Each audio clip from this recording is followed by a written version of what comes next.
Okay.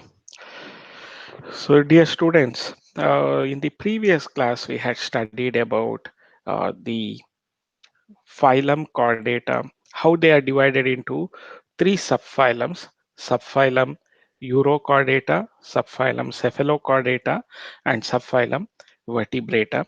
In subphylum Urochordata, so the notochord is found the notochord is found only in the larval stage. In the tail region, it is noticed. In subphylum Cephalochordata, the notochord is found from the head to the throughout the body. So it is found throughout the life stage of an organism. It is not just at larval stage. Throughout its lifetime, you can notice this notochord in subphylum Cephalochordata. And in subphylum Vertebrata, the notochord is noticed only in the embryonic stage. And in the adult stage, the notochord is replaced by the vertebral column. So subphylum the vertebrata is also called as craniata because the organisms in this subphylum have their brain protected by the skull or cranial box. That is the reason subphylum vertebrata is also called as craniatum. Then we had also discussed about how the subphylum vertebrata is classified further based on their presence or absence of jaws. The subphylum vertebrata is divided into Aegnatha, that is jawless animals. There is only one class under Aegnatha, that is class Metro, the class Cyclostomata. Petromyzon is the example for that. Then the Gnathostomata, that is jawed animals, they are divided into two superclass. Superclass Pisces. So superclass Pisces has two class Chondriichthys, that is cartilaginous fishes, and class Osteichthys, that is bony fishes. So we have studied many characters, unique characters of class Chondriichthys and class Osteichthys. Class Chondriichthys, their endoskeleton is made up of cartilage. In case of class Osteichthys, their endoskeleton is made up of bone and they have ossin in them, whereas the cartilaginous system has chondrin in them. Apart from that, the mouth is ventral in position in place of class chondriichthys, and mouth is lateral in position in case of class osteichthys. Then they have the gill slits, so which are five pair in number in case of chondriichthys. So those gill slits are not present, and they have four pairs of gills, and they are enclosed by an flap-like structure called as operculum. Operculum is absent in case of chondriichthys fishes. Then scales on the body of class chondriichthys, they are uh, the uh, dermoid scales, whereas the scales in case of the osteichthyes are cycloid or ctenoid scales. So we notice this sort of scales differences also between them. So chondriichthys are viviparous. In male fishes, they have claspers. So at the pelvic fins, they have this claspers. Male fishes have claspers, and they are viviparous. That is, they give birth to young ones. Whereas most of the bony fishes, they are oviparous, and fertilization is external. So these are the differences between the class Chondriichthys and class Osteichthys, which we have studied in the previous class. So we have also studied about this superclass Tetrapoda. So the superclass Tetrapoda, it is divided into four classes: class Amphibia, class Reptilia, class Aves or birds, and class Mammalia. So these are the four classes that we have. In the previous class, we had studied about class Amphibia and class Reptilia. Let us have a recap of those superclass Tetrapoda, and we will continue with today's topic also. So the superclass tetrapoda, as I've already told you, they have the class Amphibia, which includes the frogs and toads, class Reptilia, which includes the garden lizard, chameleons, snakes, turtle, tortoise. Then class bird or aves, which includes different types of birds like seagulls, hummingbird, eagles, vultures. They're all placed under the class aves or birds. Class Mammalia, all the breastfeeding animals are placed under this class Mammalia. They have this herbivora, carnivora. Then they also have this order Primata, which includes the apes, monkeys, and human beings also. So these are all the classes that we are going to study under the superclass Tetrapoda. Why do we call it a superclass Tetrapoda? Is they have limbs, and how many limbs they have? Four limbs they are having. So they have a pair of forelimbs and a pair of hind limbs.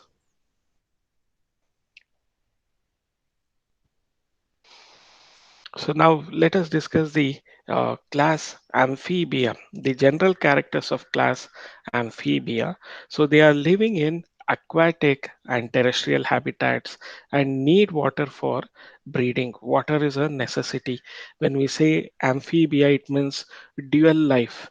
So they live both land and water, and water is required to complete their life cycle. That is the reason they are called as amphibians. So water is required to complete their life cycles. So they live in aquatic and terrestrial habitats and need water for breeding. See, toad is found more on land, but for their breeding purpose, they also require water. Without water, they cannot undergo the external fertilization. So the body of this amphibians has a head region and trunk region. Some of them have tail. See, you can notice in the salamander that they have tail, whereas a frog doesn't have tail. So tymphanum represents ear, and they are found outside of the on the head region. They represent the ear. The ear drum represents the ear. They don't have pinna, and the amphibians have three chambered heart. So they have two auricles and one ventricle. So that is another thing that you have to remember. So there are limbless amphibians also, which we call them as the ichthyopsis is an example of limbless amphibian. So the amphibians are poikilothermic, that is, they are cold-blooded animals. Their body temperature depends upon the external environment. So they do not have a constant internal body temperature like we mammals. We are all having a constant internal temperature. So we are called as warm-blooded animals. Whereas in case of class amphibians, they are called as cold-blooded or poikilothermic animals. Then the alimentary canal, urinary, and reproductive tract, they open into a cloaca, a common opening that is in other animals they would have called it as anus, but since they have all the three openings is same, so the anus is here termed as cloaca. So the alimentary canal, the urinary tract, and reproductive tract, they have a common opening which we call it as cloaca that opens to the exterior. Then respiration in case of amphibians is by gills in case of larvae. So if you remove a tadpole out of water, they would die out of suffocation because they breathe only by gills. So the gills are external in case of tadpole. So respiration is by gills in larvae. Lungs and skin in adults, you can notice that they have this lungs and skin. So they have a moist skin, so they also undergo cutaneous respiration. So from lungs, buccopharyngeal cavities also they undergo respiration, and skin, the moist skin, they are going to undergo the respiration. So respiration is by gills exclusively in larvae like tadpoles. Lungs and skin, you notice is the respiratory system in case of adult amphibians. The sexes are separate, that is, they are dioecious. So there is sexual dimorphism. You can differentiate between male and female amphibian, and they are separate individuals. So male reproductive organ is found in the males, female reproductive organ is found in the females. So they are sexes are separate, they are dioecious. So the sexual dimorphism is noticed. External fertilization they have. See, whenever we have to study the developmental biology or embryology, we choose frog's egg. Reason is frog's egg develops the zygote. From zygote to embryo, the development happens within water. So you can study it using a water droplet, whereas in other animals, they take place within the female body or female genital tract. So to study the developmental biology there, you have to dissect the organism at different stages. So that is quite cumbersome. That is the reason the embryology is usually the example that is used to study the developmental biology in case of uh, embryological study is we take the example of frogs, zygote, developmental biology. Anyway, remember here external fertilization. So you can see the photograph where a male is seated on top of female during the mating process. So they are going to liberate through the cloaca the male and female gamete cell into water. So they are releasing it into the water. So the female genital tract, there is no uh, fertilization and other things. It's outside the body. So the egg cell and the sperm cell fuses in water and they form zygote. That zygote develops into embryo in the water. So all the embryo development stages like two-celled embryo, four-celled embryo, eight-celled embryo, 16-celled, 32-celled embryo, which we call it as morula or mulberry stage, then uh, blastula stage, gastrula stage, neurula stage, all this takes place within the water. So the development takes place in the water. Development is indirect. They don't directly develop into the adult. So they are oviparous, egg laying. So amphibians lay eggs. So in external fertilization, they are laying the eggs in the water. So where they are fertilized by the sperms. So development is indirect. So there is a larval stage. So you can notice even in frog, they metamorphose from tadpole, they metamorphose into the adult. So that metamorphosis is noticed. So there is a larval stage that is the tadpole stage in case of the amphibians. So the development is indirect. Now in class amphibians, you have these examples. So you can notice the bufo or toad is an example of amphibian. Okay, so they have a dry skin and poisonous warts, WARTS, poisonous warts are found on their skin. So this is noticed in case of bufo or toad. So rana is the frog. Uh, so they have a moist skin and slimy skin also. They are almost found in the water. So the hyla or tree fork is the smaller ones. So they are found on top of the trees. See, all of these for their fertilization, they require water. So they are all undergoing external fertilization and they are going to the egg cell and sperm cell are going to fuse in the water to form the zygote. Then the salamander, salamander is the scientific name. It is a tailed amphibian. Salamander is a tailed amphibian. You can also see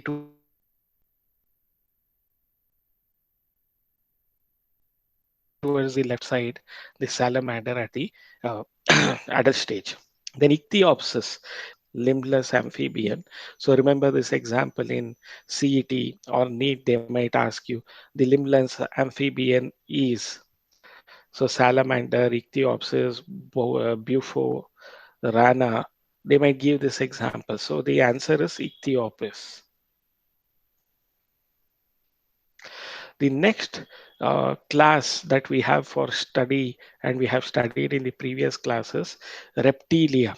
The general characters of reptilia are, before we proceed, know the examples of reptilia. So the crocodile, uh, gharial, alligator, they are all placed under the reptilia. Snake is placed under reptilia. Chameleon, Usruvalli, what we call, where you can notice the change in colors of the chameleon, garden lizard, or we call it in Kannada as aurani.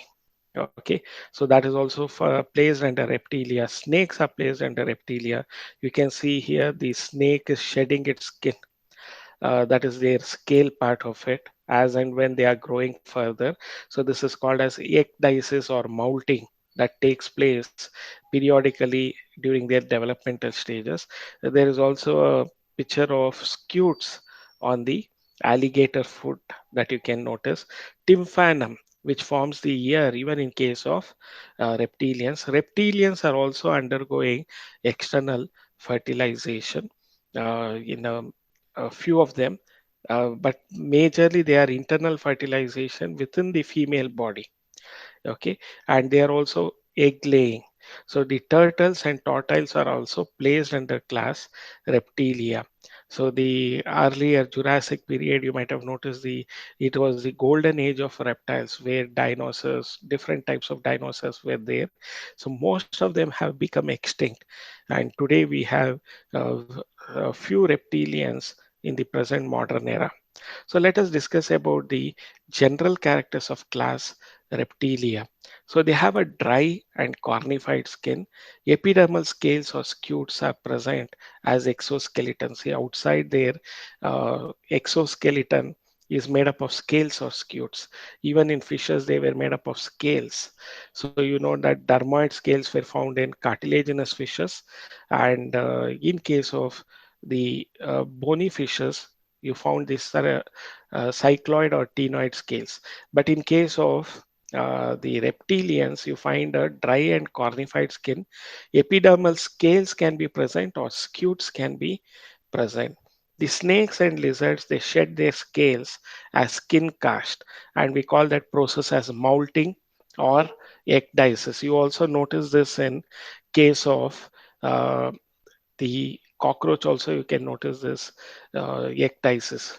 Okay, insects also you can notice this ecdysis or molting. So the snakes and lizards shed their scales as skin cast by the process of molting or ecdysis. Limbs are two pairs if present.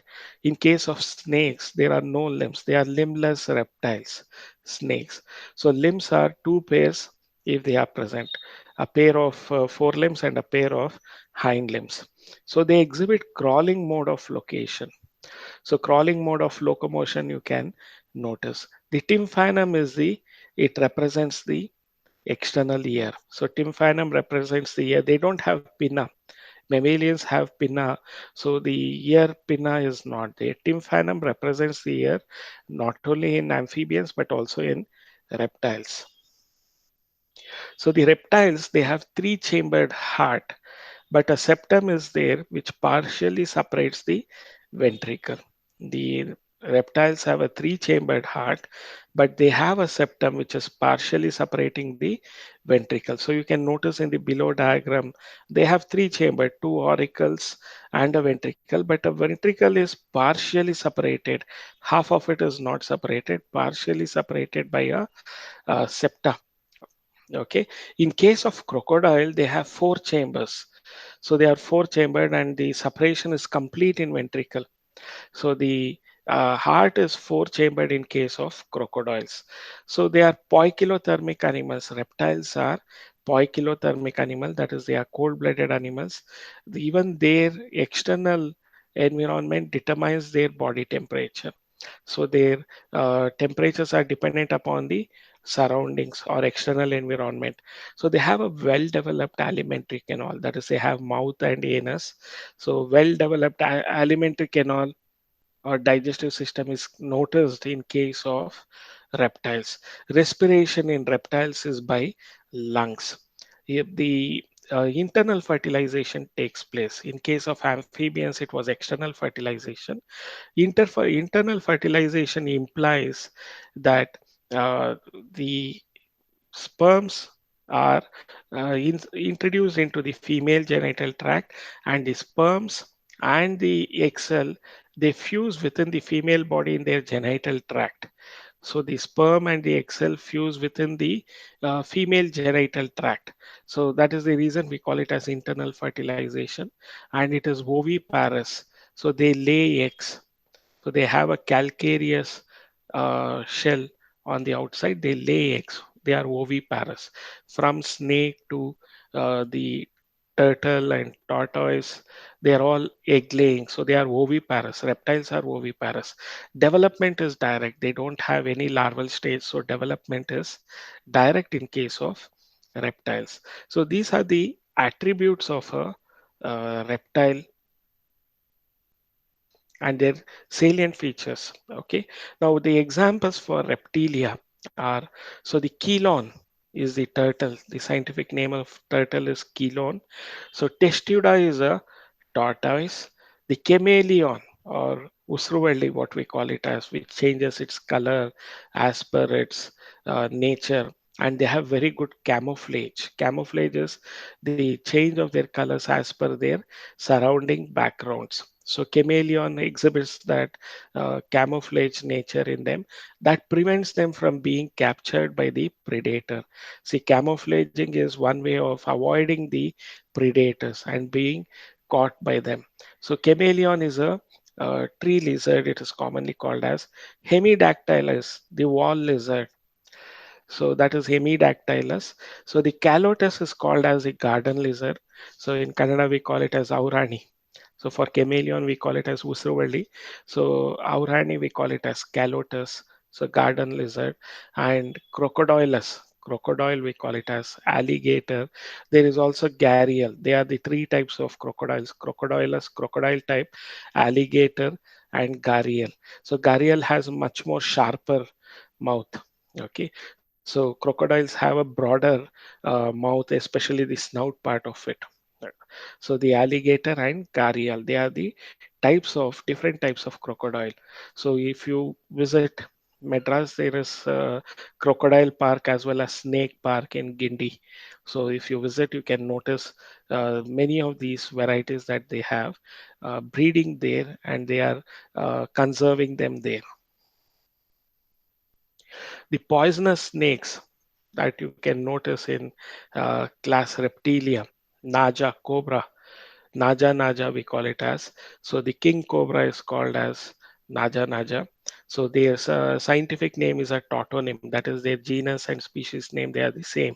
So king cobra, Naja. Bangaras is great. They are also poisonous snakes. Vipera, viper is also a poisonous snake. So the python is non-poisonous snake. So you have to remember this poisonous and non-poisonous snakes. A few examples of them. Python is a non-poisonous snake. Now we'll go for today's study. We'll begin with the general characteristics of class aves or birds.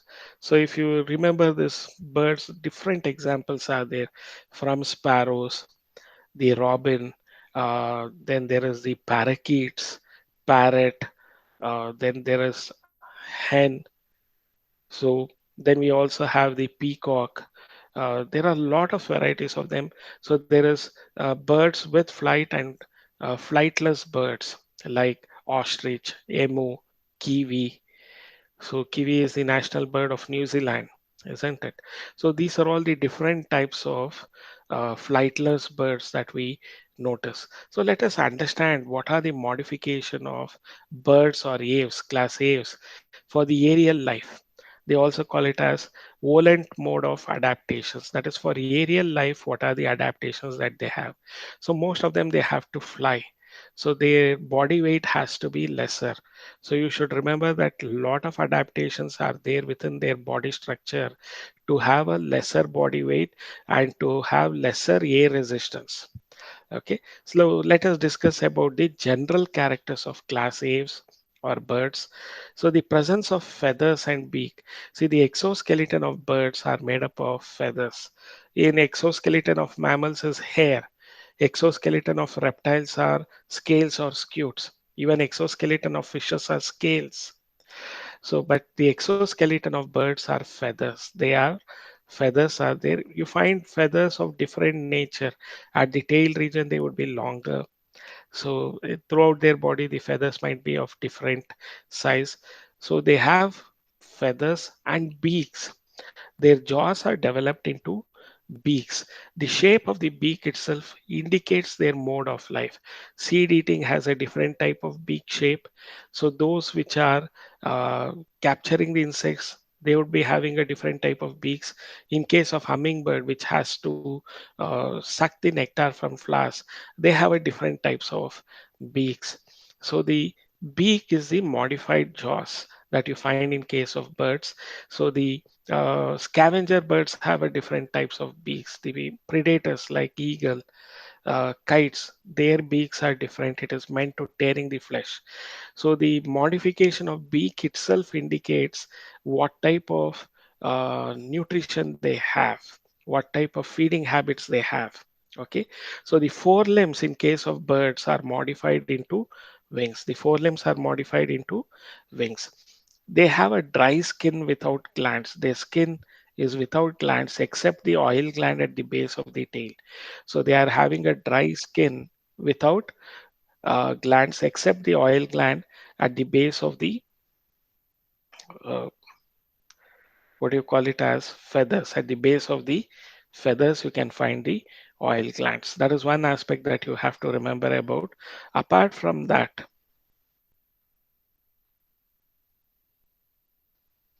you also notice the hind limbs, they are pushed forward and they have scales. Hind limbs have scales and they are modified for, see their hind limbs. If you look into the structure of the digits, they are modified for walking, uh, swimming. They have a webbed feet in case of aquatic birds, or clasping tree branches. So the hind limbs, which are pushed forward to maintain their body balance, they have scales and they are also modified for walking, swimming, or clasping tree branches. In case of ducks, swans, cranes, they have a webbed feet. So for swimming also they have this webbed feet, and for clasping tree branches they have modification of their hind limbs. So they have long hollow pneumatic bones. In order to reduce their body weight, birds are having long hollow and pneumatic bones. Pneumatic bones are hair filled bones and they are not heavy. See, you can see the pneumatic bone picture that has been shown here. So they are all not heavy like in case of mammals. The bones are heavy. Here, the in case of birds, the bones are light. So they have a long, hollow, air-filled pneumatic bones to reduce the body weight of the uh, birds. So which is necessary for their flight or aerial mode of life.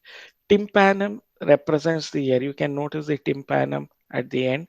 So they represent the ear. Even here, birds don't have pinna. So the tympanum represents the ears.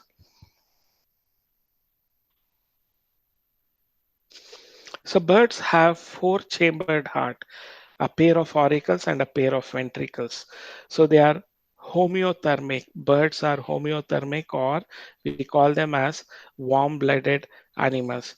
Homeotherms, that is animals having ability to maintain a constant body temperature.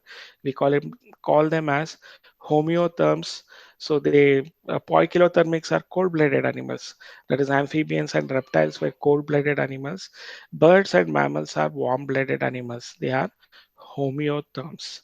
Okay, so they have a constant body temperature. So they have an ability to maintain this body temperature as constant, whatever the external temperatures are.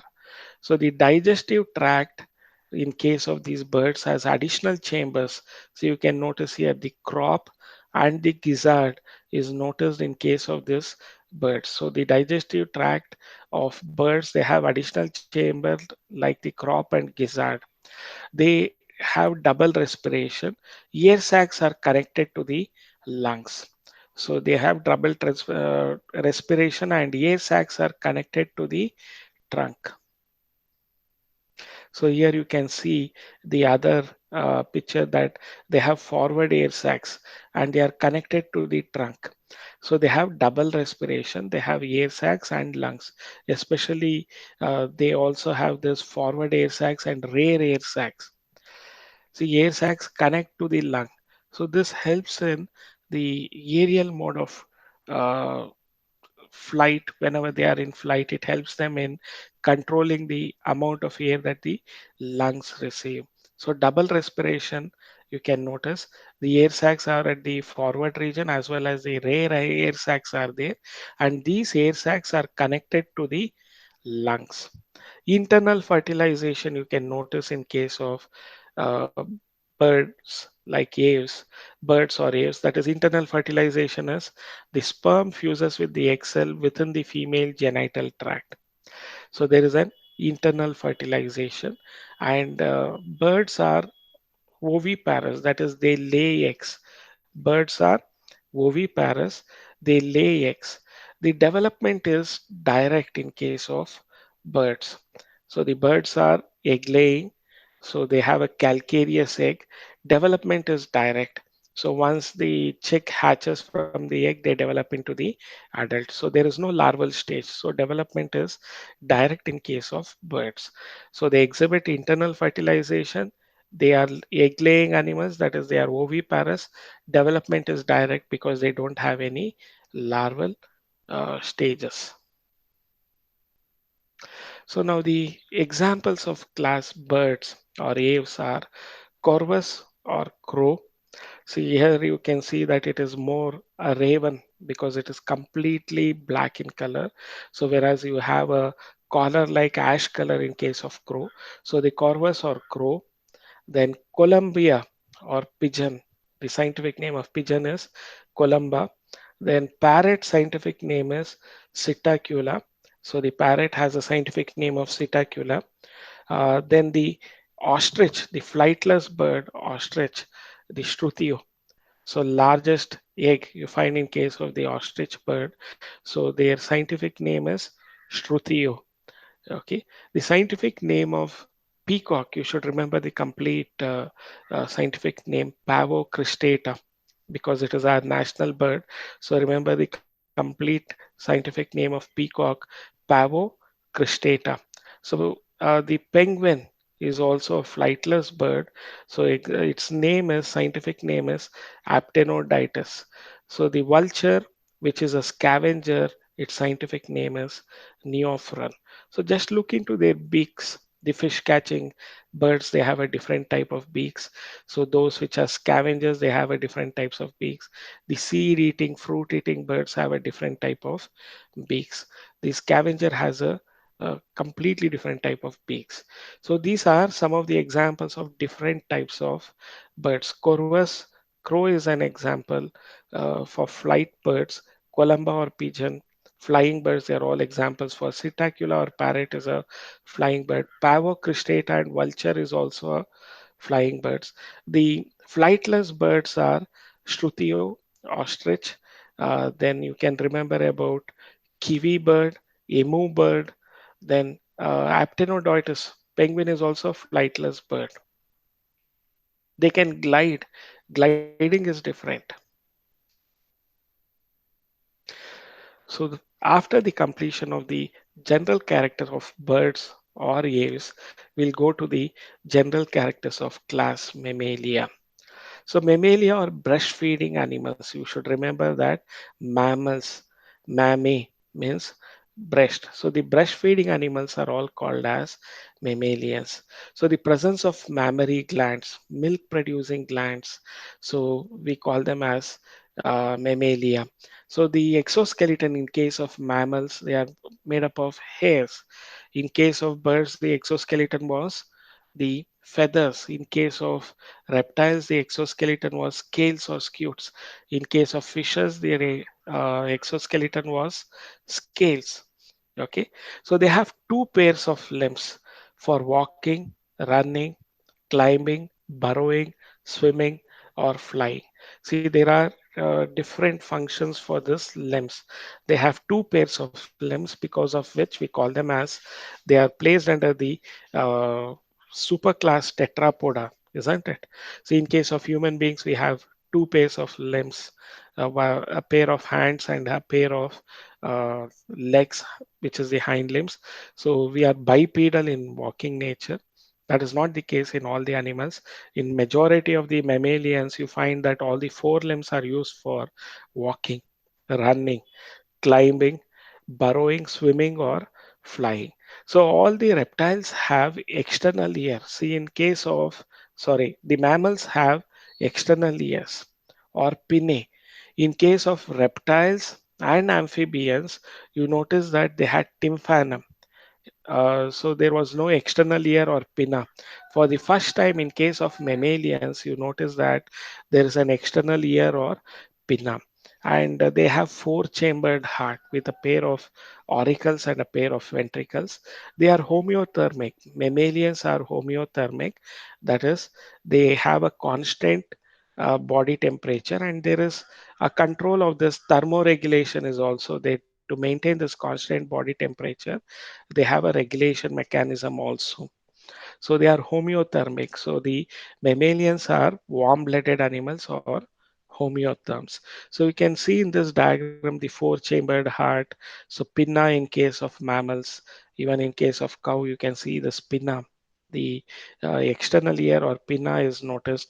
So this is the mammary gland in case of cow.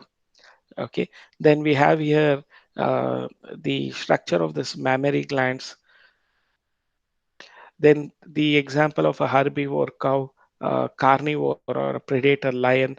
So you can see those examples here. So there is a wide diversity of mammalians also. The other general characters are they have a well-developed alimentary canal. That is, the digestive system is complete because they have mouth and anus. Dentition is heterodont, tecodont, and diphyodont. Dentition is arrangement of teeth. So heterodont, see, they have incisors, canines, premolars, and molars. Since they have four types of teeth, see, the incisors is for cutting, canines is for tearing, the molars and premolars, they are for chewing the food. So there is different architecture for different types of teeth. So there are different types of teeth. That is why we call it as heterodont. So heterodont implies they have different types of teeth with different functions, like incisors, canines, molars, and premolars. Thecodont, all the teeth are found in a cavity. So cavity within the jaws. So we call that as thecodont. So they are found within the cavity within the jaws.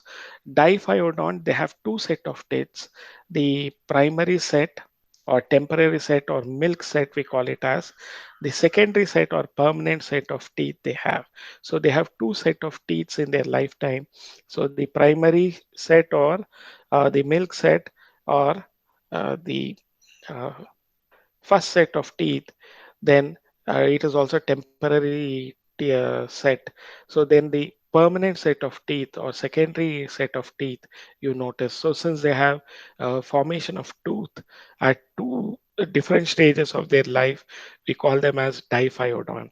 So dentition, that is the arrangement of teeth in mammals, is heterodont, thecodont, and diphyodont.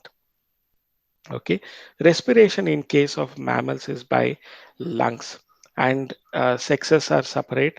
There is sexual dimorphism. Even human beings are, the mammals are dioecious, including human beings. We are all dioecious. That is, male and female individuals are separate. Male individuals have the reproductive organs in the form of testes. Female individuals have reproductive organs in the form of the ovary. So the fertilization is internal. So they have an internal fertilization, that is, the sperms fuse with the egg cell within the female genital tract. That is why the fertilization is internal in case of mammalians. So mammalians are viviparous, that is, they lay give birth to young ones. Mammalians give birth to young ones, except echidna and platypus, which are considered to be the egg-laying mammals. Okay, echidna and platypus, they are considered to be the egg-laying mammals. Apart from them, all of the mammals are viviparous. That is, they give birth to young one. Development is direct in case of mammals. There is no larval stage. Development is direct in case of mammals. So you can see the lion, the different types of teeth. So you can notice here the incisors at the corners. You find the canines. This is human set of teeth. Then you notice this premolars and molars. So premolars and molars are meant for grinding the food. So whereas the incisors are for cutting the food. Canines are meant for tearing the food. So these are the different roles of different types of teeth. That is the reason the dentition in case of mammals is called as heterodont. And since they are found in sac within the jaws, they are called as thecodont. And since we have the mammals have two set of teeth, the primary set or temporary set or milk set, and the secondary set or permanent set of teeth, we call the this sort of uh, two set of teeth appearing in their lifetime, we call it as diphyodont. Then you can see here the goat with its young one. So they are viviparous, that is, they lay their young ones, that is, they give birth to young ones. The echidna and duck-billed platypus, so they are egg-laying mammals. Okay, there is crouched mammals also, kangaroos. You can remember about that. Then respiration is by lungs. So these are all the various slides representing the different attributes of this mammalia. The example for mammalia, Ornithorhynchus is the scientific name of platypus, that is the duck-billed platypus. Okay, then kangaroo, Macropus, we call it as paused mammals. So they are examples for paused mammals. Flying mammals, you have the Pteropus, the flying fox bat. So the flying fox bat is nothing but Pteropus. So the macaca monkey, which represents the primates, order Primata, and we are also placed under the order Primata. You should remember about that. So these are the examples of mammalia. A few more are the ship of the desert, Camelus. See, their RBC has nucleus. The RBC in case of all the mammals are enucleate, that is, they do not have nucleus. But only camels RBC has nucleus. Camel is adapted for the desert type of life. So they are considered to be the ship of the desert. That is the only mode of transport that you find in case of deserts. So they have hump where they store the food in the form of fat. That is the reason the camels can go without food or water for days together or for months together. That is because of the humps that they have where the food is stored in the form of fat. Then ratus, rat, it belongs to the rodents. They are also mammalians. They also have mammary glands and they feed their young ones. So these ratus or rat are placed under rodents, including the guinea pig, the uh, mouse, the bandicoots, as well as squirrels. They are all placed under rodents. They are also mammals, so they are also uh, they also possess mammary glands and they feed their young ones. They breastfeed their young ones. Canis, dog, they are placed under canines, order family Canidae, and cats, you know that they are placed under Felidae. So Felis domestica, the cats. So they are the other mammals that we commonly notice. Elephant. You have the Asiatic elephant and African elephant. African elephant has a larger ears. So elephant or elephant is also a mammal. The common dolphin and blue whale, they exhibit secondary mode of adaptation. See, they are mammals. So they exhibit secondary mode of adaptation, that is for aquatic purpose. They have some modification of limbs into fin-like structures. So Belemnoptera or blue whale is the largest mammal. The largest mammal is Belemnoptera or blue whale. See, the dolphin is also a mammal. Commonly, it is called as Delphinus. Horse, Equus. Horse is also an example for mammals. The Panthera tigris, Panthera leo, leopard, Panthera pardus, they are all examples for class Mammalia. So you should remember about these other examples for class Mammalia. In this slide, you can notice that the common dolphin, the generic name is Delphinus. They are also a mammal with a secondary aquatic mode of adaptations you can notice here.